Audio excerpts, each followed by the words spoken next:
So we are 3.5 days in on our kombucha brew, and it is looking funny, and the way it's supposed to be, but that's just how it does it. So this is where we're at right now. The SCOBY is floating on the top. I don't know what else that is, but I'm guessing it's just SCOBY or it's just the kombucha, and it is doing its thing.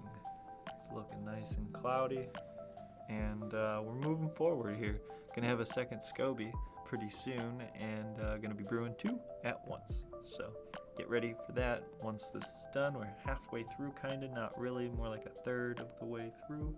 If you have any suggestions for what I should use for flavoring, put them in the comments. I'm thinking pineapple peach, maybe. I don't know what else to go with other than lemon ginger, so give me some suggestions if you find some, and or have them, and I'll see you in the next one. So peace out.